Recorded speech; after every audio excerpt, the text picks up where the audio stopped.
Hey, everybody. Last week, I had the pleasure of sitting down with the Burros of Berea cast while Rick interviewed Dr. John Walton. He's a professor of Hebrew studies at Wheaton College, and he's written over 30 books. The topic of this particular episode was his book, The Lost World of Genesis 1. This particular episode was a little bit outside the scope of our current study on the material realities of heaven and hell, but I think it's a very important episode for us all to listen to together because it does help set the stage for the ways that the ancient Hebrew people thought about themselves, thought about God, and thought about their universe. Dr. Walton's argument is that the account of creation in Genesis 1 is not a material creation, i.e., it has nothing to do with the reality of God actually creating anything. It has to do with the ways that God created meaning and purpose out of the universe. I don't want to spoil it because it's a fascinating episode. So go give it a listen, and then we will see you guys next week where we continue our study on the material realities of heaven and hell. All right, thanks, guys. Take it easy. Hey, everybody, and welcome to Notes from the Other Side. This is a podcast for people who love Jesus but have some real concerns about Christianity. Here at Notes, we take a microscope to some of Christianity's thornier topics and people using a progressive theological lens and a socio-historical approach to studying the Bible. So if that sounds like your jam, come on in and have a seat. But buckle up, it might get bumpy.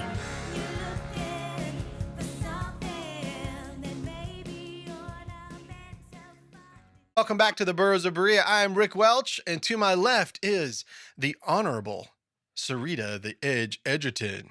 Represent. You are representing Tatif. the 34th District of South Carolina. And behind the glass is Rocket Man Andy Bishop. Pacow. To my right, Rick Big Daddy Carter. Oh, yeah. And he's he's extra bassy today. very bassy. He's Count Basie. Nobody gets that joke, do they? Yes. That's an old reference. And we have a special little treat here. We've got our friend Cherry Lewis. Hello, Cherry. Hello. Welcome back. Yeah. I know, Cherry. I'm so excited. She's up in Maine, and she said she would join us when she could, and so she's joining us as she could. Hi, Cherry. Yeah, and we've also got Hi. Tiziana, Mom So Hard Severse. Sup, folks? How you momming so hard today? I'm hiding in the basement. I'm literally hiding in the basement. I told my kids I had to go record the podcast, then got in my car, drove to the neighbor's house, parked my car in her garage, and then snuck in through the basement so that they don't know that I'm So here. they don't know What that an you're elaborate home. hoax. That's wonderful. What an elaborate hoax. Yes, I absolutely. know. I mean, really, let's see. Let me just pat myself. That's how good of a mom I am. That if they think I'm anywhere in a 50-mile radius, they want me to be present. How do you mom so hard? You lie to your children. I know. How am I lying so hard? Yeah.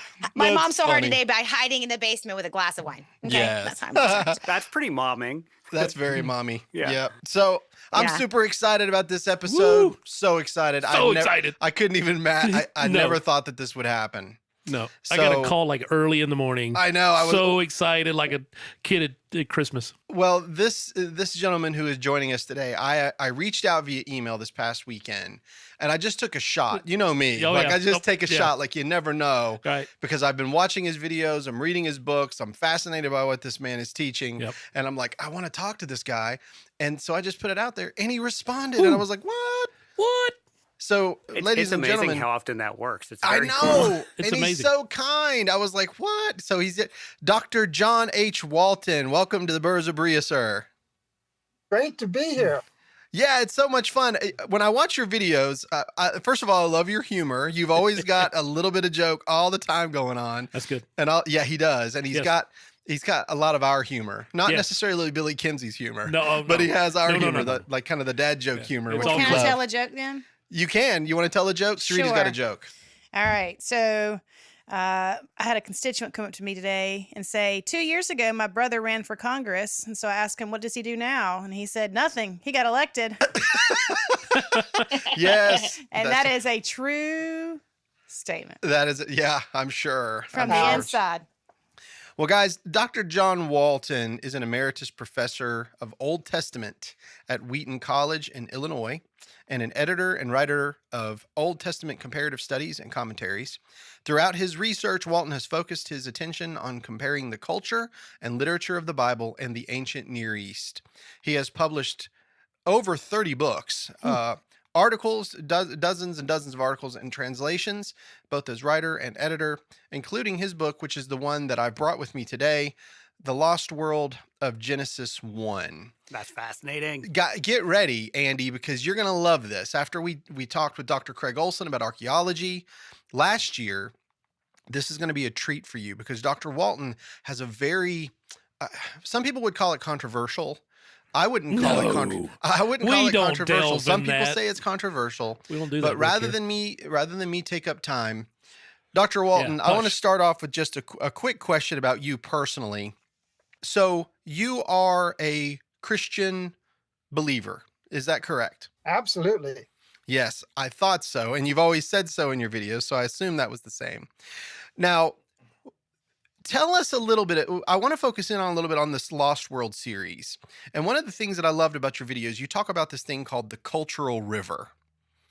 And could you help our audience understand what you mean by cultural river? And I think it's really important to set the stage for our audience to understand you're approaching Genesis 1 and Genesis 2 very different than we are used to in our traditional view. So I try to read the Old Testament as an ancient piece of literature. Not just an ancient piece of literature, it's scripture. It was their scripture, it's our scripture, but it's ancient. And so one of the things I like to say is that it was written for us, but not to us. Mm-hmm. It was written to another culture in another time in another language. And we have to take account of that. The way that I describe that is that the Bible is insider to insider communication. That is, it's Israelites writing to Israelites, and they share the same culture. They share the same national experiences. They share the same history. They share a lot of assumptions that don't have to be explained when they're speaking to one another, when they're writing to one another. We know how it is with insider to insider communication. When you're talking to someone in your in-group, you can assume a lot of background knowledge and you don't have to repeat it or explain it. But when you're talking to an outsider, now that would require more explanation. So the Bible is insider to insider communication. They are not anticipating any other cultural river, that is, any other culture except their own. They're certainly not anticipating mine, and they wouldn't understand mine if I tried to explain it to them. So they're in their cultural river. I come to that communication as an outsider. And therefore, some things that were common knowledge among the author and his audience are not common knowledge to me. Some things that could be assumed by the author about his audience, he could not assume about me. And so therefore, if I'm going to read the Bible well, I have to try to penetrate as much as I can that insider communication by understanding the language, by understanding the culture, by trying to get on their wavelength so that we're on the same page. That's very difficult to do. The way I want to start doing that is by recognizing those things that are part of our cultural set of assumptions and trying to move them out of the way a bit. We can't get rid of them. We're stuck in them. Our cultural river is what it is. We can't change it. We're in it whether we like it or not. There's parts we like, there's parts we don't like. It involves economics and politics and science and values and society. All of those aspects are cultural river. There's parts we like, there's parts we don't like. But whether we're resisting or floating comfortably on the currents, that's our context. And that's where our conversations take place, how we understand things and how we talk about things. We are in a room of conversation. The Israelites were also in a room of conversation, and it's not the same room at all. And therefore, if I want to read the Old Testament well, I have to try to get out of my room of conversation and into their room of conversation. Sure. That one thing I can tell you about our audience, so we've introduced them to the concept of audience relevance in the scriptures. And it's something that was new for me. I grew up a Baptist. I read the Bible very literally. I thought of a lot of things that were physical, that were most likely symbolic, and things that were symbolic. You know, I guess just being raised in this Baptist upbringing, I saw everything, and I was also looking at the Bible kind of like a newspaper. And I remember in one of your videos, you're like, "It's not a newspaper. We're reading other people's mail, and we have to remember that we're doing that." And so we're pretty used to that.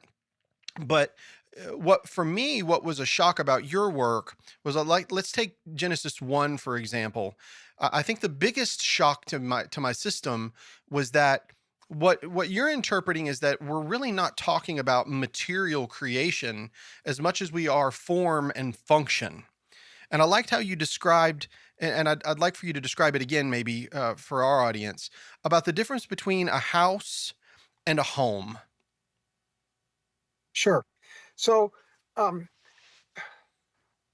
when I started to see this direction for interpretation, it was because I asked a critical question that I had not been asking previously.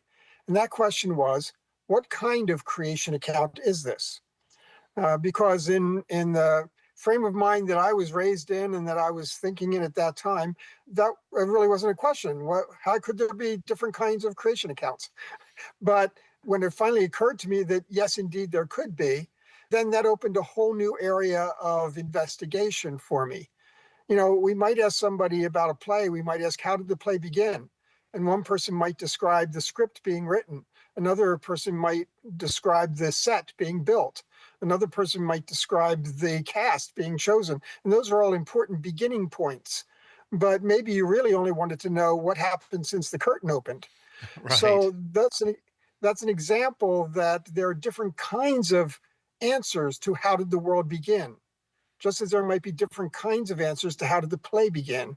They're not contradictory, they're just different perspectives. And so I started asking, what perspective did they have in the ancient world? When I first wrote Lost World of Genesis 1, the only contrast to material that I could think of was function. And so that's the term I used in the contrast. I talked about a functional ontology, that things exist when they have a function. And I talked about that as a contrast to a material ontology, that things exist when they have materiality. In the time since then, and you'll find this in my new book that, by the way, just came out last week, New Explorations. I read the wrong book. New Explorations. Oh no.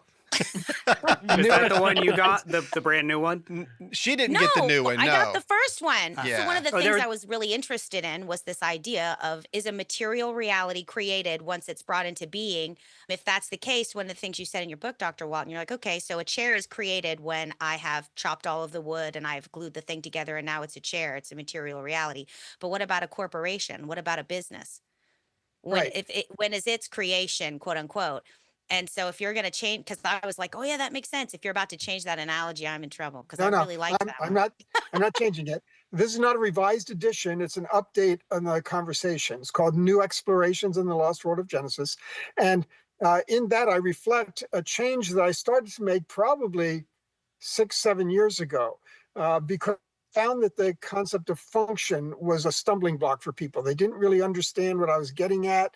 They misunderstood kind of the essence of the idea.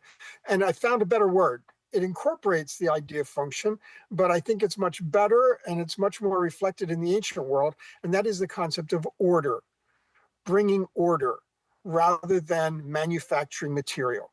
Now, I used the term order in the initial book because I talked about function having to do with a role and a purpose in an ordered system. And there it was. But now I emphasize order a lot more because that seems to be really the key element. That's one of the highest values, if not the highest value in the ancient world. So it's still the same idea, but a little bit different terminology. So house and home, house is the material.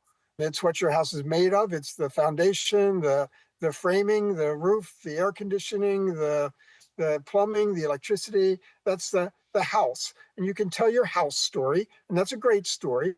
And it's an origin story. And a house is where you live. And if that's what you're trying to describe, that's an important story. But you can also tell another creation story, and that's the home story. The home story is how you use your home, how it functions, how it's ordered, what room is for what, whose room is whose, where do you put the furniture, how do you organize the cabinets. That's an issue of order. And so it's not a contradictory story, it's just a different perspective. So you could talk about a house story of creation, and that would be our material world. You could talk about a home story, how it's ordered and how it works. There's our word function, what its purpose is. That's a home story. A house is where you live. A home is where your story comes to life. Okay, I got that from a real estate commercial, but it's really good. It doesn't matter where it comes from. That's a great way of explaining that. Yeah. Yeah. So my contention in these books is that Israel is not really interested in the house story. We are, and that's how we talk about how did the world begin. We want to tell a house story. But I try to present that Israel's most interested in the home story, and that God is the one who set up the home. Yes, he built the house, but who cares? That's not something that they're very interested in. And so for Israel, creation, the most essential story of creation is a home story. And once we understand that, it changes how we read Genesis 1.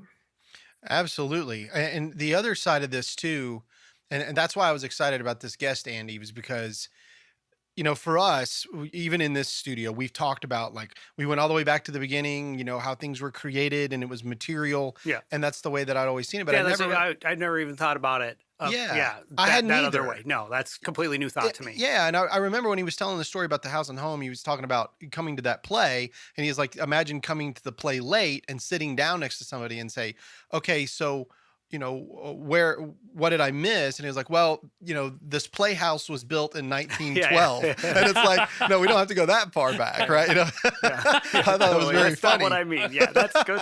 It is. It's a really. They did Hamlet here. Yeah. It's an interesting. That's a new framing for me, and I'm fascinated. I like that a lot. Yeah, it's really interesting to me. And I know it's interesting because there are some times where we think that way today as well.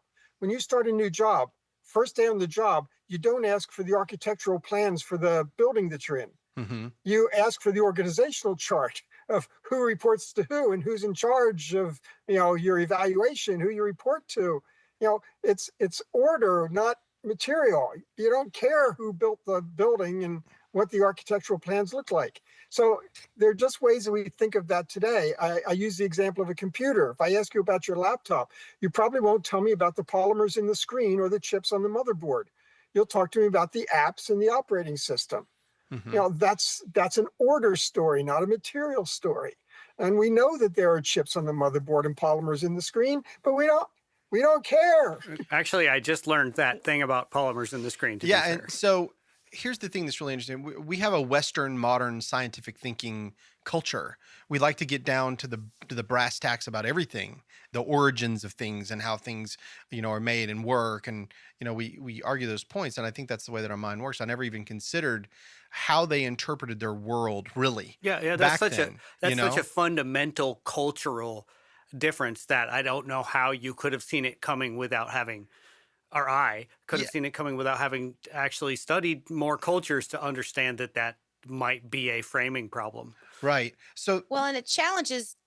Go ahead. It challenges also it challenges the concept of beginning, and that's what we're all talking about here.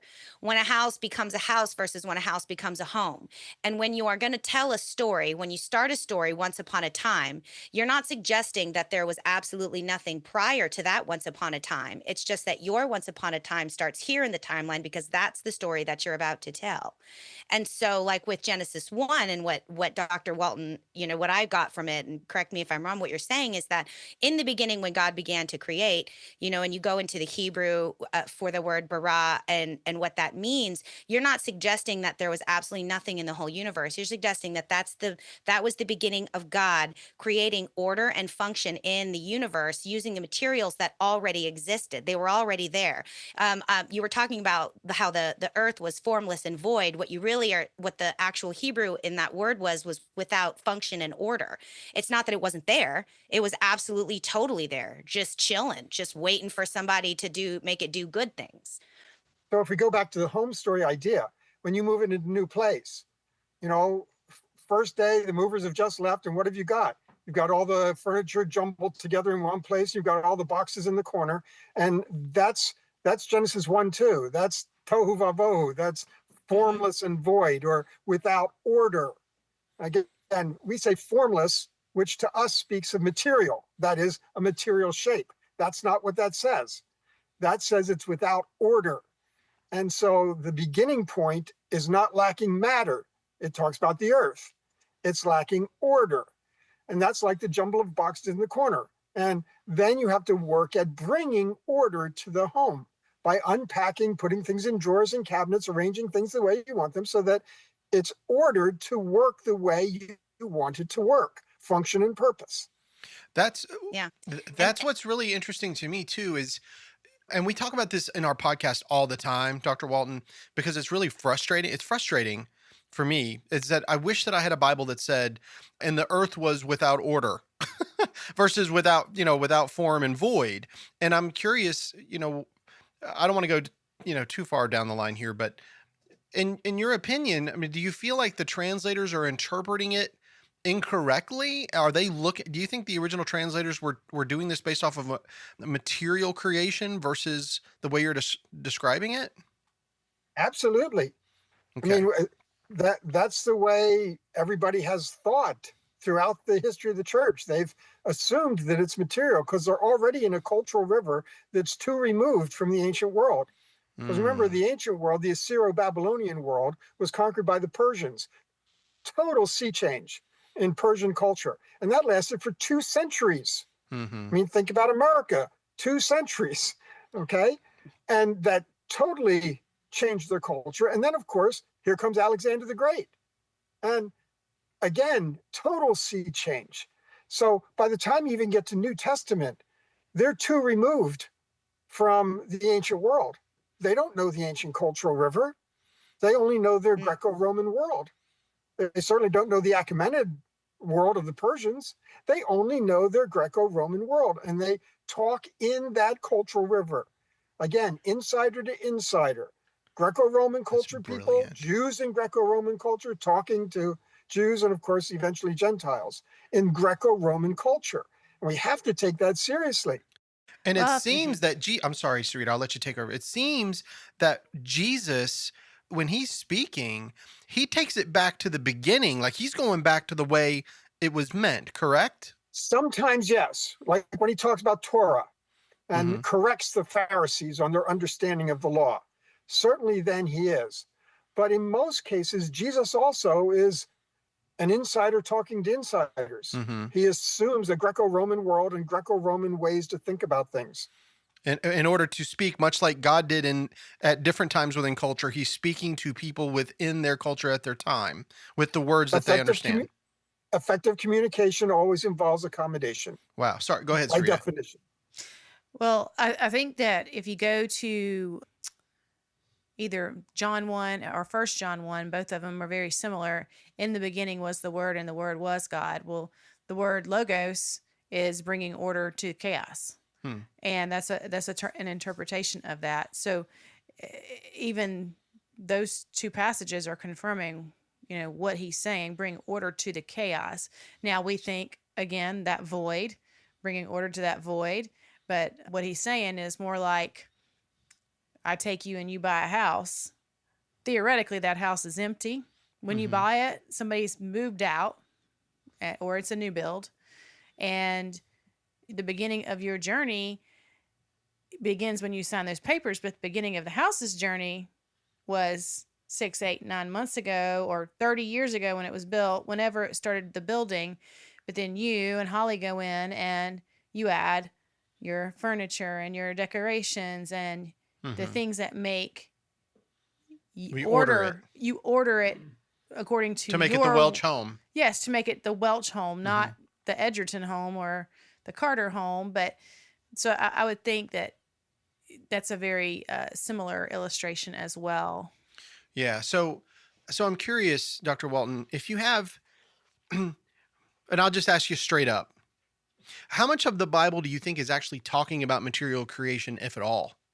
So the way I pose that question to myself is if the Bible wanted to talk about the material aspect of creation, what kinds of things would it say? Mm-hmm. Okay. And I think that there are, again, I've got this in the new book, there are lines that express that when it says that the Lord laid the foundations of the earth. Mm-hmm. That's a material statement. It's not a material story. It's a material statement. Okay. The Lord stretched out the heavens. That's a material statement, Mm-hmm. but it's not a material story. When they want to tell the story, they want to tell the order story. Yeah, I'm beginning to see that more and more. In relation to what was just said earlier about John 1, notice also in Hebrews 1, okay, but in these last days he's spoken to us by his son, whom he appointed heir of all things, and through whom he also made the universe. I'm reading NIV. Mm-hmm. The universe. That word is cosmos. And we think of cosmos as the physical universe, but in Greek, that's not what it is. Cosmos is the ordered world. Yeah. Mhm. Now, are you sure? I Now, think wait. that world is actually Aeon, isn't it? It's not Cosmos there. You may be right. What? But again, that Oh no. it didn't use cosmos. Sure, Yeah. yeah. And I see that Aeon, and it's actually Aeonus, which I believe is a plural, Right, like right. ages. Right, you're right. But it does not use cosmos. It uses ages, right, which talks about the flow of history. I think that's also the case in Hebrews 11:1, if I recall. I agree. Yep. Which to follow Yeah. along, the ages would have been there have been a particular order to the ages Mm-hmm. because the definition for ages is a cycle of time. So in order for the cycle of time to be a cycle of time, Right. it has to be in order. Cycles and patterns, yeah. Yes. Yeah. So I have a question, and I'm going to go back a little bit to your cultural river theme. Considering that you speak about a cultural river and that any river flowing through any land or country or whatever has some type of control upon the area that it's flowing through, say the Grand Canyon in itself, it has etched its way into the stone with the control that it has. How much of the culture at the time that the writers are writing has an actual effect on the writings? The beginning of Genesis, the Israelites are living in Egypt because it's said that Genesis is written by Moses, or at least the first five books. They're Egyptian, to some degree, cultured Israelites. How much do you think that has effect during that period of time on the writings at the time? Whatever cultural river they are in has to have an effect. There's no way it can't have an effect. Again, you have conversations, you write to an audience that is in your cultural river. Now, question there is, how much does it reflect an Egyptian cultural river, or were those texts written later and reflect more a Babylonian cultural river? That's the conversation. But it's one or the other, and it could possibly be a mixture of both. That is, you may have vestiges of an Egyptian cultural river and yet have some reflections of a Mesopotamian one. Again, that's difficult to sort out, although we can see both kinds of elements in various parts of the Old Testament. From your study in the Hebrew through the Old Testament, can you say that you can see at certain points through the Old Testament where you see a change in a cultural writing in Hebrew because of their living through different cultures? Not so much, because as I talked about in Lost World of Scripture, it's likely that the books we have took their final shape more toward the exile or even the post-exilic period, even if they were already circulating orally and maybe in some documents at much earlier times. By the time they get incorporated into literary works, they're in the Iron Age. So basically, the culture had already been written out of it. Or the culture of the time that it was finalized was written into it. Right. Yeah. Perhaps to some extent. Again, that doesn't mean that vestiges weren't preserved from an earlier cultural river. Yeah, I mean, we do it all the time. I mean, we preserve culture. We have a modern American culture, but we preserve a lot of ancient culture. Try to read Dickens. Count Basie. I can read it, but it's only because I'm used to the KJV. Right. It's not. Dickens isn't hard, but it's you know what I mean. That's a pretty big change in the English language, and not necessarily so much in the ideas. A little bit, but it's a pretty big change, even though it's the same language. Right. But the thing is that the implications of this particular read of Genesis and what this frees us from is this kind of consistent eternal argument about whether or not this is an account of material creation or not. If we are capable of recognizing, as Dr. Walton is suggesting, that what the account is an ordering of the universe by God, right? Then that really frees us to take a look at what are some of the theological implications of the way that was ordered, especially when you juxtapose it against other ancient Near East writings like the Enuma Elish. Because one of the things that I kept coming back to as I thought about this, as I was listening to your book, Dr. Welton, on 0.17 times speed while trying to ignore the sound of Cocomelon in the background. So, yeah. But I kept having these like incredible aha moments because, for example, in the Enuma Elish, and correct me if I'm wrong, if I remember correctly, human beings are created in the Enuma Elish at the end after Tiamat's been split and Marduk's in charge. They're created and they're enslaved in order to, provide food for the gods and to take care of the land. Okay. Again, if we're like removing ourselves from the idea of material creation and we're instead asking, is this how these individuals, how this culture imagined their selves being placed in the order of their God's universe? Then you have the account in creation in Genesis where Adam is created for relationship with God. And Again, a there's very not, different focus. but it frees you up to think about those kinds of things if you're not spending all of your time and energy like thinking about whether or not this is a literal material creation. You're now free to like think about, well, what are some of the larger implications when you talk about day 7 and that being the day of rest and it being the time that God actually then settled in and inhabited the creation And that he rules. had made He rules the in order kingdom. to rule and reign and organize that kingdom. Stop and think about the implications of that, considering that in ancient times, gods were deeply attached to their particular lands.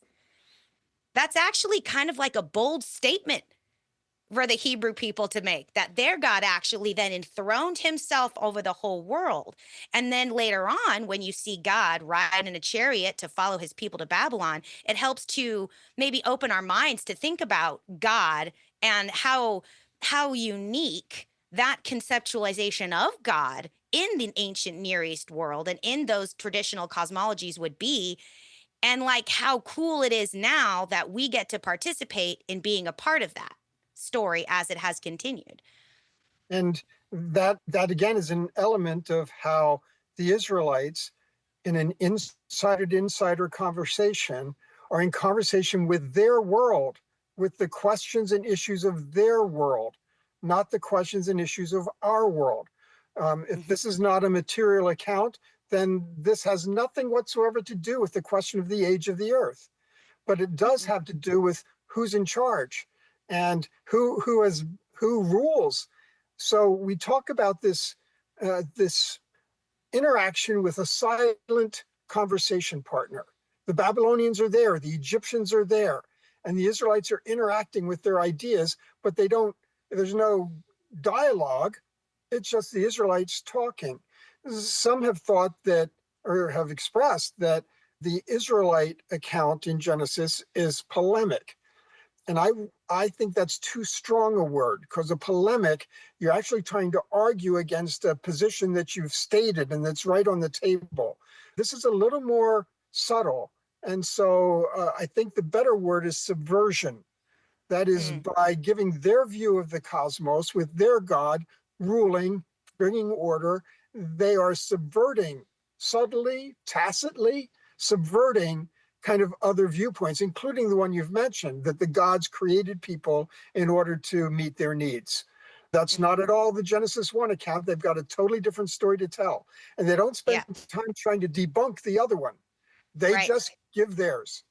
I always thought that Genesis 2 was kind of like a polemic because of, the serpent being in that place and thinking of Egypt and where the Israelites came from, like the serpent gods. I had thought that, but by mentioning that it's more subversive, I can totally see that, and especially in Genesis 1. But have you ever, I'm sure you've considered this, you've been doing this for years and years, but have you heard that Genesis 2, some people have seen that as a polemic? Certainly, there's all kinds of things through these early chapters of Genesis that people see as polemic. But I always ask the question: has the other view been stated? Is there arguing against an identified view? When I look at the serpent in Genesis 3, I see a chaos creature. Yeah, I said Genesis 2. Sorry about that. So again, Christian theology sees Satan, but Genesis Israelites would not see Satan. They would see a chaos creature because that's their world. Mm-hmm. But what's interesting, and here's the subversion there. In Enuma Elish, that's the most easily referenced example. The gods bring order by defeating chaos. They defeat Tiamat. Marduk defeats Tiamat and her 11 monsters. And so chaos is defeated, and then order of creation is brought. What's interesting, of course, when you read Genesis 1, immediately you notice that there's no conflict in chapter 1. God doesn't have to defeat chaos. Non-order is there, but God doesn't have to do battle with it. He just brings order into the midst of non-order with no conflict immediate. But here's the interesting part. You get to chapter 3, and after people have decided that they want to be their own order bringers, they want to bring order for themselves, for their benefit, by themselves. That's what the fruit is. It's the fruit of order, knowing good and evil, knowing order and non-order. God created them as image bearers to be order bringers, but that's supposed to be his order. People decided they wanted to bring their own order. And then in 3:15, God says, you ask for it, you've got it. Now the fight is yours. You have to fight the chaos creature. And there'll be a battle, enmity. And he'll have strikes against your heel, potentially mortal, poisonous snakes. And you'll have strikes against his head, potentially mortal, crushed heads. But the battle is ongoing, and it doesn't tell you who wins. The verbs are the same, and they're both potentially mortal blows. And 3:15 is picking up this idea of bringing order in the face of chaos, but instead of God doing that battle, he gives it to them. And it makes 3:15 a very important verse, and one that we've badly misunderstood. I was going to say, because we've heard that as the proto-evangelium, and that's, they consider, the first gospel. And so that many people believe that this was the first prophecy of Christ. So you believe that that's an incorrect interpretation. Sure, because it doesn't even say who wins. Yeah, I always wondered about that, because it doesn't say that he kills him. It just says that they strikes and crush. It doesn't say kill. Yeah. Interesting. So there's this ongoing battle. So it doesn't say who wins. Some people have tried to see the singular seed as a subtle reference to Christ.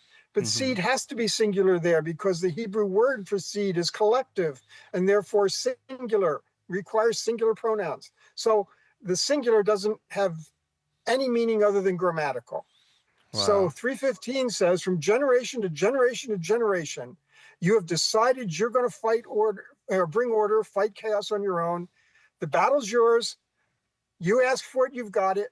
And but he does tamp down the serpent a bit. That is the crawling on the ground, eating dust. I mean, that puts a handicap. So he handicaps the serpent, but then he says the battle's yours. It's a fascinating read man. Of Genesis. Absolutely fascinating. So interesting. But look, I mean, but yeah. Sorry, Tiziana, but Andy, I wanted you to hear this straight from the Walton's mouth. Are you ready? All right. So in his book, The Lost World of Adam and Eve, okay? Adam and Eve is such a wild thought to me, all right? But I've always interpreted it as that, for example, very literally, God formed him from the dust of the ground. I've always thought of it as a misshapen clay that he forms into clay and he breathes into him the breath of life. I've always seen it as a very physical material kind of thing. And then later that he puts him into a deep sleep and then he opens up the side and he takes out the rib and then he makes Eve, right? So I've always looked at that very materially. But that is not what's actually going on in the language.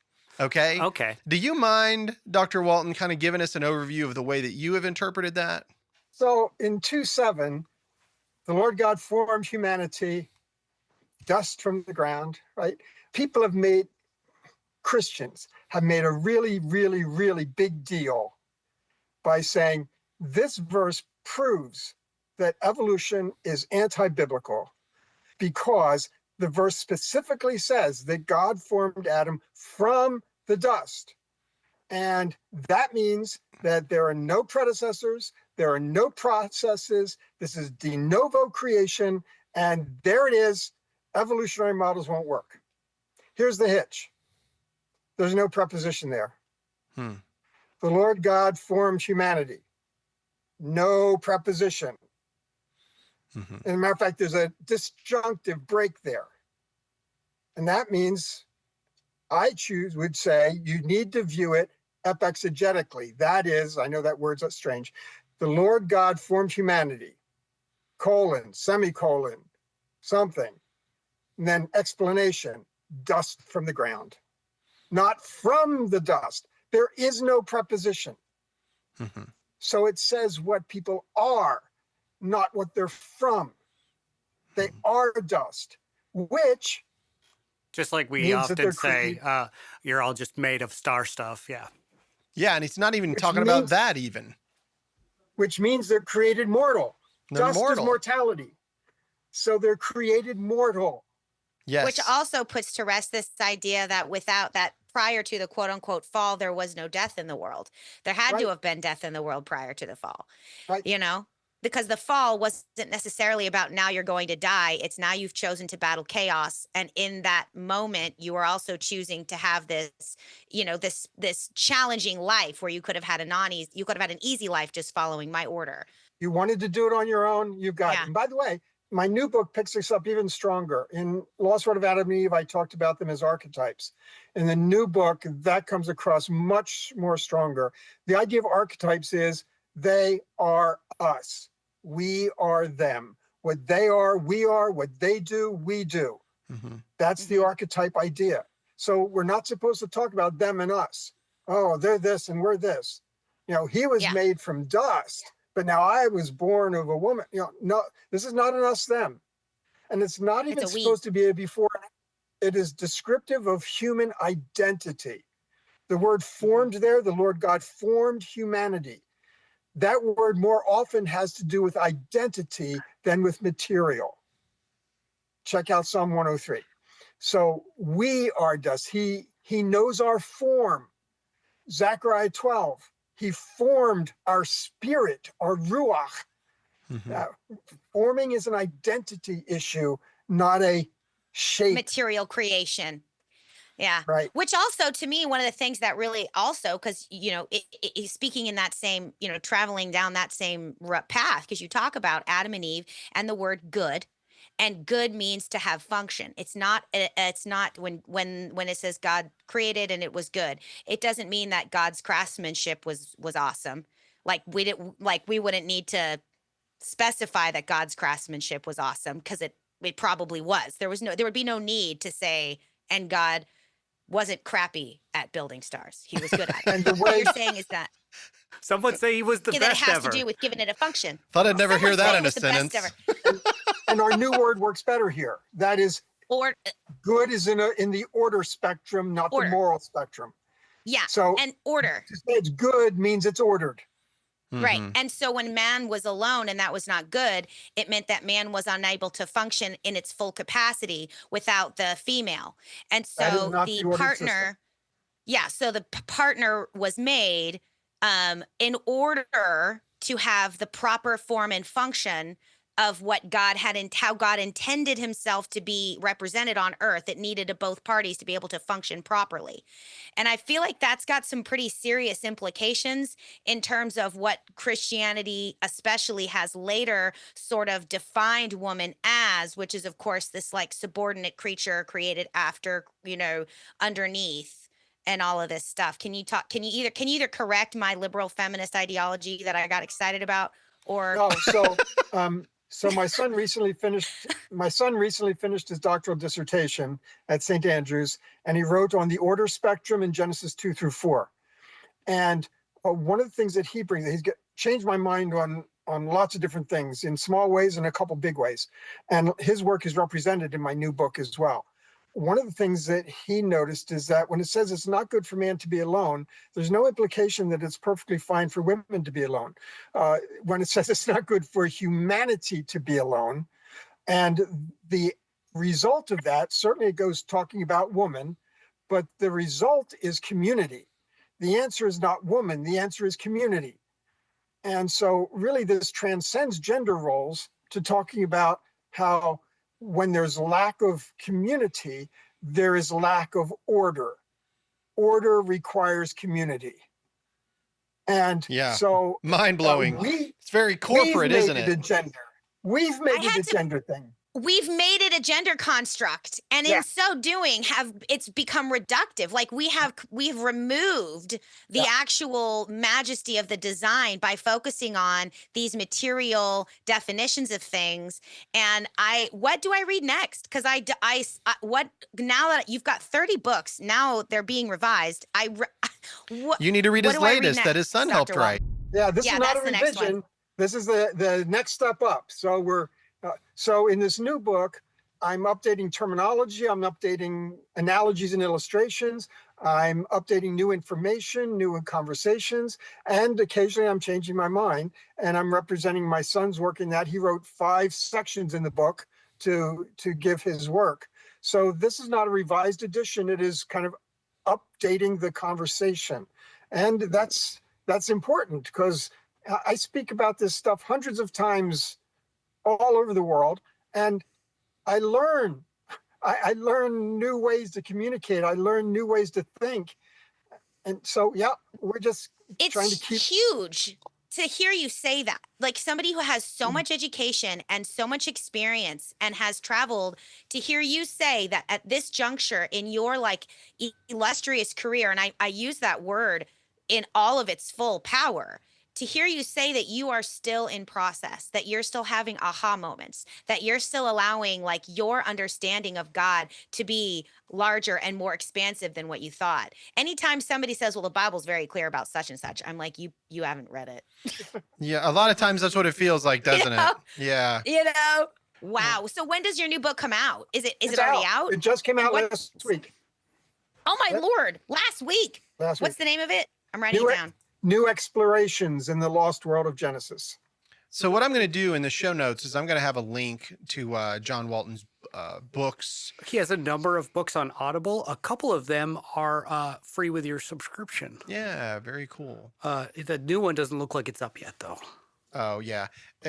Was that InterVarsity Press? Yes. Okay. It doesn't launch on Amazon until April 15th. Well, I'll be checking Amazon that one will out. not ship it to you until April 15th, but you can get it from Ivy Press now. Okay, so Ivy Press. Okay. What I'll do, guys, because this episode's coming out next Thursday, I will put a link in the show notes so that you can go to the InterVarsity Press and be able to buy it there. Would it be possible in the future, Dr. Walton, if we all get this book and we actually spend some time and read it, that we could actually invite you back in a few months and talk about this? Would you be willing to do that? Absolutely. That's incredible. There's one podcast. I was on a podcast earlier today, and they've set up 8 podcasts, one a month, to talk about each of the Lost World books. Oh, wow. Yeah, that's incredible. So and I'm just new to this, and I didn't listen to any of your stuff because I was supposed to be somewhere else tonight. But so I have been reading some Dr. Heiser books, Michael Heiser books, and so kind of what you're saying goes a lot along with what he believes about, God having, a family, a spiritual family, and then having a human family, if you will. And so do you have you read Dr. Michael Heiser's works? I've read his work, and Michael was a friend of mine. Of course, he passed away recently. Mm-hmm. Was it last year? Yeah. Last year? Yeah. And, we had a lot in common. I knew him when he was a grad student, when he worked at Logos. We've done stuff together. We both agree on the importance of the ancient Near Eastern context. However, when you get to issues of the divine counsel and understanding the divine counsel, we go very different directions than what he does. Mm-hmm. The idea of God being in community, I agree with that. Of course, people don't understand that when you talk about polytheism in the ancient world, it's not about the number of gods. It's about the gods acting in community and being in community. There is a community of the gods. That's what's important about polytheism, how the world is run, how they interact with one another, and each god finds their identity in that community. That's why it was so difficult for Israel to be told there's only one God, because they themselves, as people, have communal identity is the way they think. And so if they think they have their identity in their community, well, now what do you do with a God who has no community? How's that even work? How could that even be? You can see why they were a little confused. But what happens is God says, I don't have a community of gods. There are no other gods before me in my presence. I'm not in a divine community. Instead, you are my community. You are my people. I want to live with you. I want to live among you. I want to be in relationship with you. I have chosen you as my community. It was a tough thing for them to grasp. But at any rate, this is a point at which Michael and I differ, because Michael still sees the divine council as the community of the divine. I'm more inclined to see the divine council as God's accommodation, just like cosmic geography. He didn't correct their cosmic geography. He used what they knew. And I'm more inclined to think that way. If you're interested in seeing that more fully developed, my son and I wrote a book together called Demons and Spirits in Biblical Theology. And we cover every passage in Old and New Testament that either talks about Satan or demons, or that people think talks about Satan or demons. We talk about Genesis 3 and the serpent. We talk about the supposed fall of Satan. We talk about all of Jesus casting out of demons, Job and the divine council, all of those passages. So that's where people could find that. Wow, spirits and demons. So much reading to do. Yes. Demons and spirits. All right. So Demons and spirits. So much reading to do. I got a big, just out of your statement that you said, I got a big question. Considering Israel's struggle with trying to understand that their only God had no community. Dealing with cultural reference during the period of time that when Israel becomes a basically a nation upon itself in Egypt, they are under slavery of a group of people that had a community of gods. Their God, they didn't have one God, they had multiple gods and a community of God. At Egypt. At Egypt. Yeah. So through their cultural living in Egypt, when they leave it, would that culture have any impact on their difficulty to understand that their God is only one God with no community? That's what you just said. Absolutely. Yeah. Absolutely. I think you see that struggle when they're actually in the desert. You know, we hear them. We always joke, and I don't know if you joke, but I joke about it. They whine a lot while they're walking around in circles, and you know what they're actually.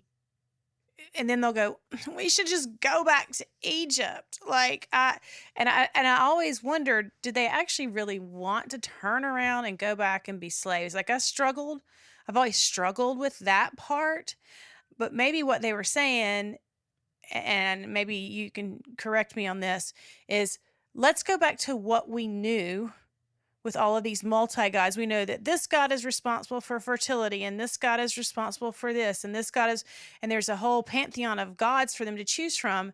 Whereas they only had this one God who was pretty strict about what he wanted them to do. And maybe that's what they wanted to go back to, that which was familiar, instead of this new God who had no other pantheon around him. I wouldn't be surprised if there was some of that in it. That's not the way they say it. They talk about the security and the food and the provision that they had back in Egypt. So that's what they refer to. Whether those other aspects were part of it or not, can't say because the text doesn't, but it wouldn't be a surprise. All through the Judges period, remember, 4 centuries or so, they continued to worship these other gods. And that doesn't mean that they were rejecting their God. Remember Gideon's story. Gideon, when he's talking to the angel, says, where have you been? here we are under the thumb of these invaders, and we hear about all this stuff you did for our ancestors. Like, where are you? What's the problem? And of course, we find out by the end of the chapter that he's got a Baal statue and an Asher in his backyard. He still understood Yahweh as their national God, but they were filling in a community for him. Mm-hmm. And that was what ran them into problems. And that goes all the way through the monarchy period. So, wow. And Elijah fought the pantheon of the old gods versus his one God, and his one God showed up big time in that situation. Right. The way that, Sarita, the way you were defining like Israel coming out of Egypt and thinking about wanting to go back, it kind of makes me think about what it's like for me, like when I first read John Walton's work. And I was like, it rips your mind out, especially if you're traditional. I know that I'm not very traditional, in here, but really, like, I'm very comfortable with my old Baptist upbringing. You know what I mean? Like, I have those moments when I kind of want, when my eschatological views changed, then really I wanted to vomit. A lot of times I wanted to vomit because I couldn't go back. I couldn't go back where I once was. But interpreting Genesis this way, looking at Genesis this way, is so liberating. The only thing that I was afraid of when I read this, and he settled this for me in one of his videos, was I was concerned about what the New Testament means about being in Adam, and what, how Adam brought sin in. If there were other people that were made in Genesis 1 that weren't from Adam and Eve and weren't their descendants, then would they be held to the same standard as the rest of the Israelites? Were the Goyim never really charged with sin? And one of the things that Dr. Walton brings in is that, what the Bible says is that sin entered the world through them. Period. If there were already people there, it doesn't matter. Sin entered the world through them. That sacred space had been taken away from them. The end. That really settled it for me, Dr. Walton, whenever you said it, because I was really concerned about, where are we gonna put the sin at now? Who's gonna be, I thought it was just Adam and his people and not the Gentiles. Well, again, I've even tried to get more articulate about that with the archetypes idea. I don't know that Genesis is trying to talk about when sin began. It's trying to talk about how we all are subject to it. Mm-hmm. They are all of us. And, Isaiah's statement, all we like sheep have gone astray. We have turned everyone to his own way. That's the Genesis story. Right. That's what it's about, how we all do this, always have, all the time. So I don't know that it's trying to give an ontology of sin. It's trying to show that is the essence of human nature, that we want to do it our own way. Yeah, that's incredible. We've been created to be this community for God. We've been created to have this relationship as community with God, but yet we still choose the chaos for one reason or another. And it's a constant battle to be redirected into the order that we were naturally created to embody, which is in this communal space with our God and our Creator. Right. We don't want to do it God's way. We want to do it our way. Yeah. Yeah, sure. That's time old tradition. Anyone who's ever had a toddler understands that. I do it myself. Amen. Yeah. That's all Cherry wants to do is what she wants to do. But I will say this too, like having two toddlers, right? When my focus is keeping us in relationship with each other rather than keeping them in obedience with me, which is not the same thing all the time. Right.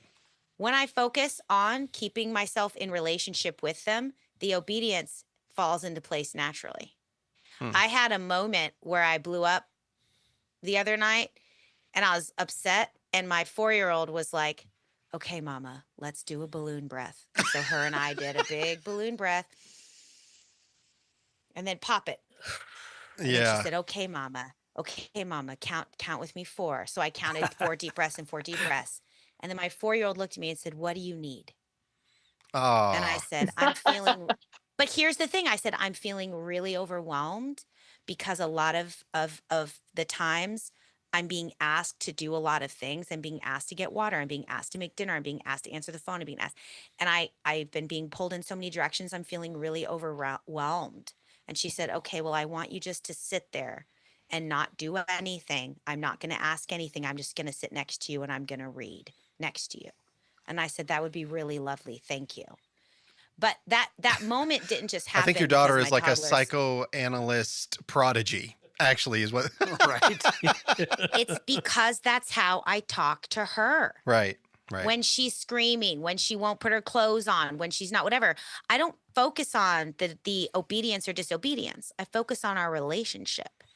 And Man, I that's focus good. on what we need to do as a family. I'm like, hey, what's going on with you? Are you hungry? This stuff usually isn't a challenge. Can I help you through something? You know? And then I respond by allowing her to do that for me when I'm needing that. Because that's the thing. Like when we shift that paradigm of God as punisher, I made this comment the other day that, you know, I've said it on notes from the other side, that it's as if we all want a New Testament Jesus for ourselves, but we want an Old Testament God for everybody else. Mm-hmm. And in reality, if we could just focus on the idea that what God has been calling humanity to since the beginning is loving relationship, out of which naturally follows an obedience, because that means we all get to work together in harmony Yeah. instead of. Go Mhm. ahead, Dr. Walton. That's a great insight. And that's exactly the way that we now go in Genesis 3. That is, as in Christian interpretation, we've always wanted to make that about disobedience. God gave a command and you disobeyed and you're dead and you're out and you're sinful. Yeah. And we're now treating it not as a command, but as a warning with relationship in mind. Not as not as disobedience, but rather ignoring the warning and therefore not being punished, but suffering the consequences. When you tell a child, don't touch the hot stove, that's not a command. I mean, you use imperatives and it's strong. You don't want them to do it, but that's not the point. It's not a command, thou shalt not touch hot stoves. It's in your relationship with them, you want what's good for them. And so you tell them not to do that. And if they do it, the stove's not punishing them, and neither are you. They suffer the consequences. And we need, I think that we need to start thinking about Genesis 3 in terms of relationship and violations of that relationship and the consequences that follow, instead of trying to make it, you know, this is the beginning of sin. And now, how did we all inherit it? Sorry, Mr. Augustine, I'm not sure you're asking the right question. You know, you make a great point, and I think a lot of it has to do again with interpretation and translation and the way things, you know, whichever culture got a hold of it in the English language at the time, whether it's 1611 with King James or wherever, they have this interpretation, and so they write it out in that fashion. You know, like I put out today, Gen Xer. I'm a Gen Xer. I was raised on hose, water, and neglect. Right? Yes. Like that's the funny part about being in Gen X. So, but. In the little meme, the old man looked at him and says, "Oh, so you had running water?" You know, like, yeah.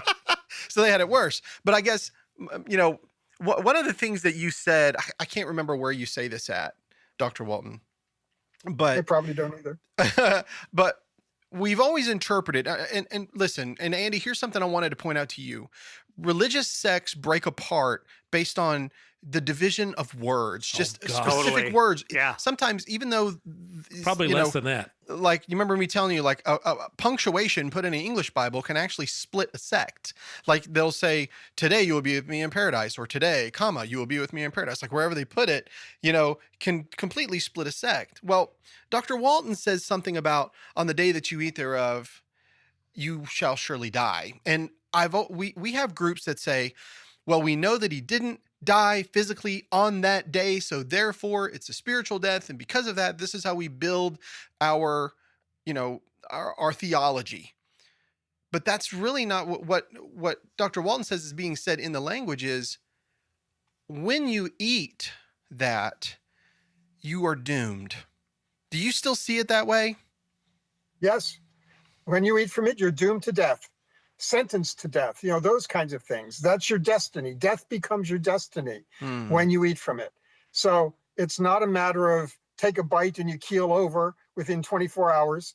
And, you know, some people get really hung up on this. They say, oh, so really what happened? Since Adam didn't die when he took a bite of the fruit, then that means that God lied and the serpent told the truth. Mm-hmm. Yeah. You see how extreme that becomes just because you misinterpreted the phrase.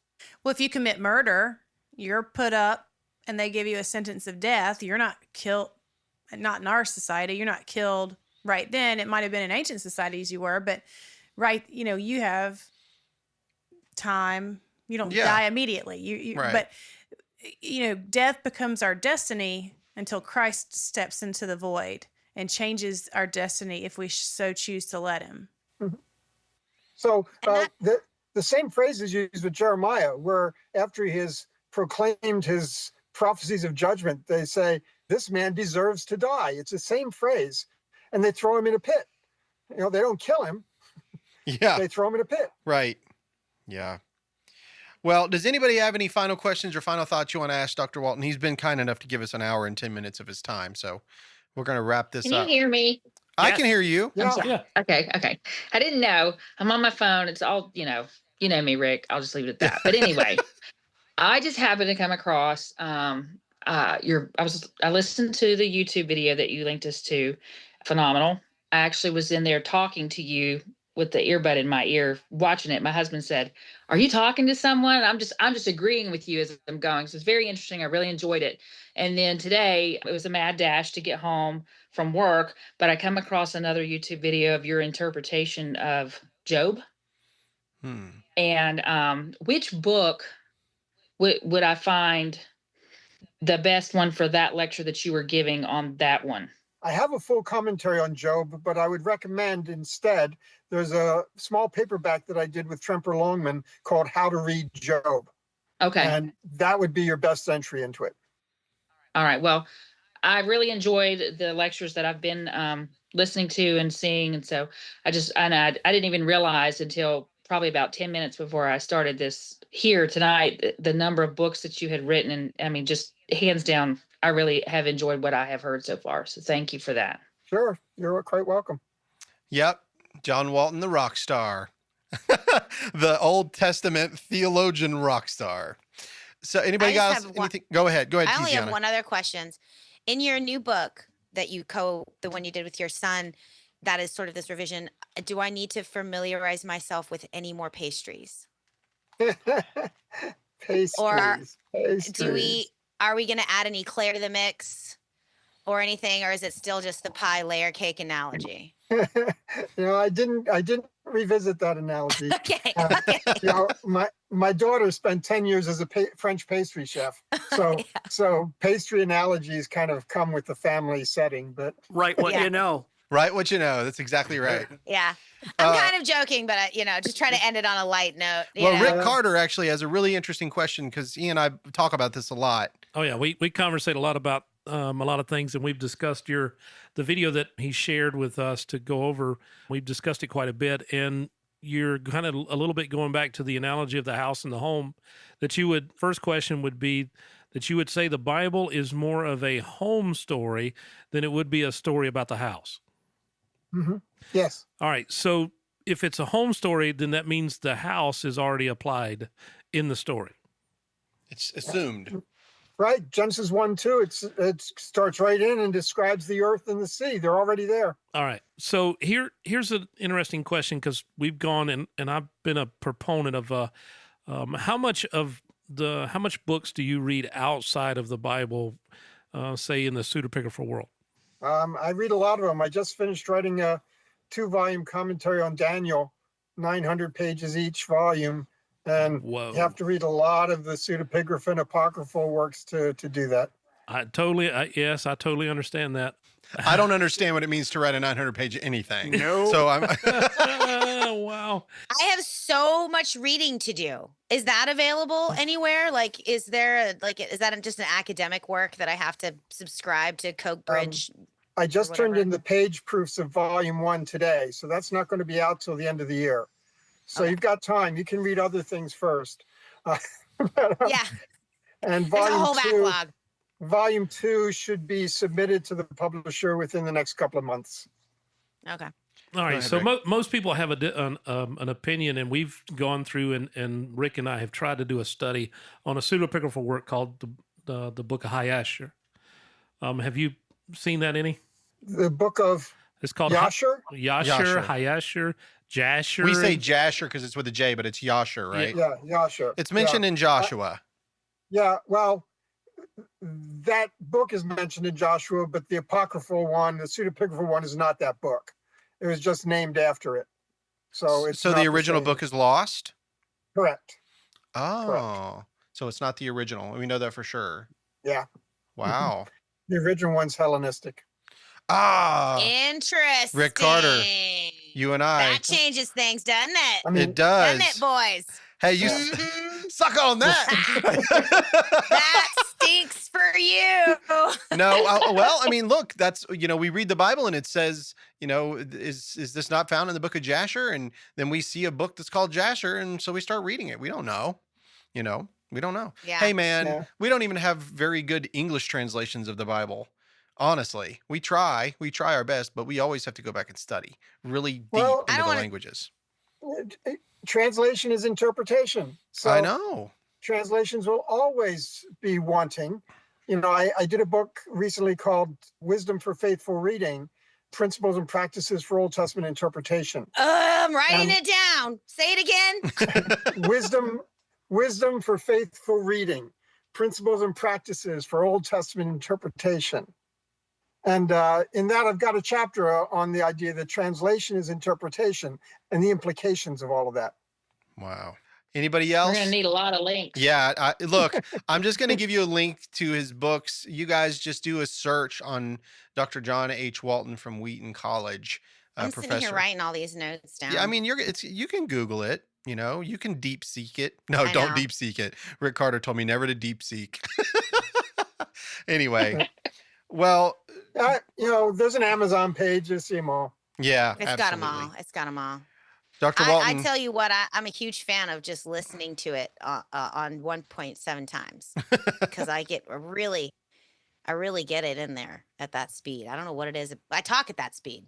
I talk at 1.7. You talk at 2.9. Let's just be real. Yeah.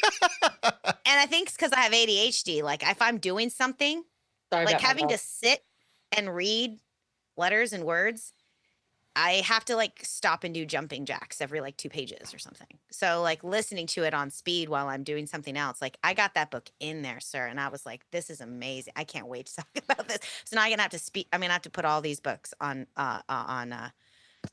Audible. Yeah, absolutely. Dr. John Walton, thank you so much for taking your time out. Oh, what's he got there? In Do the you know screen? the Cultural Background Study Bible? This is a No. study Bible, and all the notes are cultural background. I was the general editor for the Old Testament, and Craig Keener is the general editor for the New Testament. So I do all the of Harper Collins Study Bible is the one I always read. all of the study notes are just cultural background, ancient literature, manners and customs, archaeology, history. Wow. Lots of And you were illustrations and maps. you worked in that, right? Your work I is was in the that general book. editor in the Old Testament. Yeah. Wow. So Cultural Background Study Bible. All right. NIV Okay. Cultural Background Study Bible. Well, Dr. Walton, thank you so much for being on the Burros of Berea with us. I'm so thankful that you took the time out. I know you're a very busy man. You have a lot going on. You're going to be traveling all over the world, and you just squeezed out a little time for us, and it means a lot to me. So thank you. Glad to be on. Always happy for the conversation. And I wish you all the best as you continue to learn and read. Yeah, thank you so much. And Sarita, thanks for coming up from the house. You know and getting that's up right. Yep. And then Andy, Hey, And- I came from the house too. just right across the My yard. house, And not then a state house. Big Daddy, Yo. thanks for making the I trip came up. from the home. You I came came from the from the home, home. not the house. Wow, let's Call back. I told you. Cherry, thanks for coming in from Biddeford, Maine. Thank you. Yeah, and Tiziana. You rock, even though Thanks you're for coming lying to from your the children basement. and hiding in the basement. I I appreciate love it. them so Look, much. if you can't pretend to not be home and have a glass of wine, then you can't be a mom. Andy's telling on me because I am down here having a glass of wine. I've been trying to like carefully drink it off camera so I Oh, don't you offend said anyone. that. Sorry, I didn't record the video. Yeah, I didn't you record said the that. video. Yeah. All right. Anyway, guys, we will talk to you guys again next time on the Burros of Berea. Peace out. Bye. Later. Bye, y'all. Bye. Bye.